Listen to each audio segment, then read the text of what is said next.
Chers gladiateurs en devenir, bonjour. Nous avons appris cette semaine beaucoup de notions plus ou moins denses. Aujourd'hui, comme à mon habitude, je vous raconterai une histoire afin de nous permettre tous de mieux cerner tout ce que nous avions découvert. L'histoire qui va suivre est tirée du livre Le guerrier de la lumière de Paulo Coelho et est intitulée Les temps difficiles.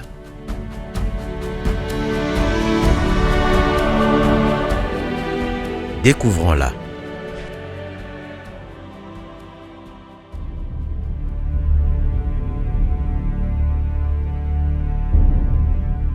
Un homme vendait des oranges au bord d'une route.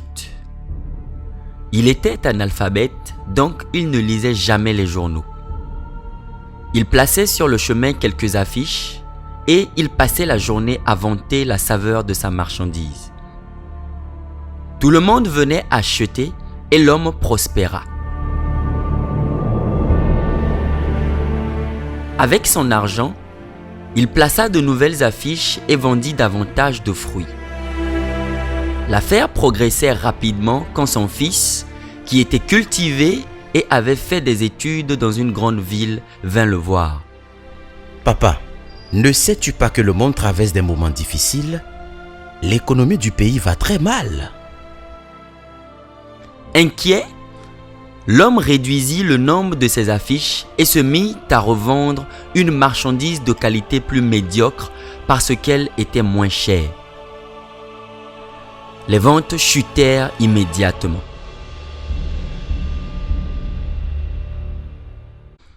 Mon fils avait raison, pensa-t-il. Les temps sont très difficiles.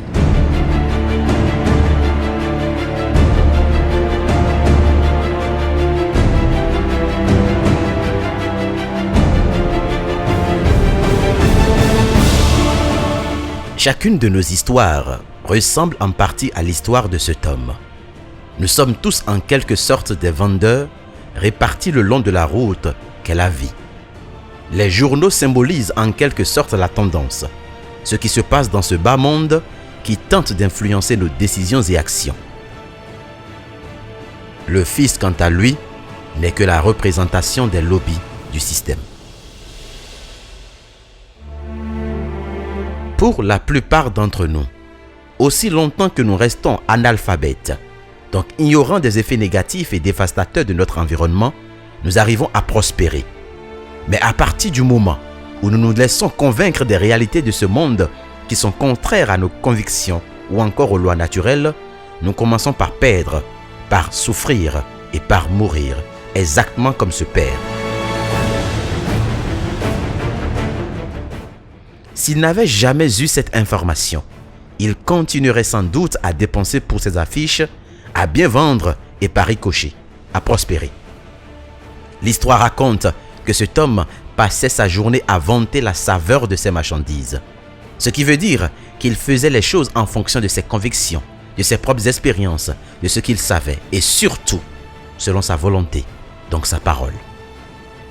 Mais dès qu'il a arrêté de suivre sa propre voie, de puiser de sa propre expérience pour suivre son fils, image de la jungle, il a connu la faillite.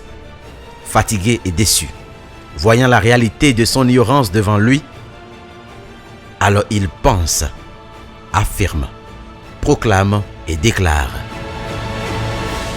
Mon fils avait raison. Les temps sont très difficiles.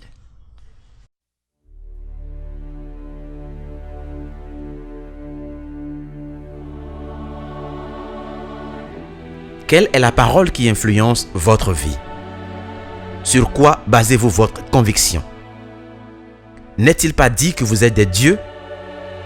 Y croyez-vous ou préférez-vous vous limiter aux analyses des soi-disant experts qui vous parlent de leurs propres expériences négatives alors qu'ils ne sont point le Créateur, le seul à même de dire la raison de votre existence? Rappelez-vous, la vie des autres n'est que la vie des autres. J'insiste, la vie des autres n'est que la vie des autres.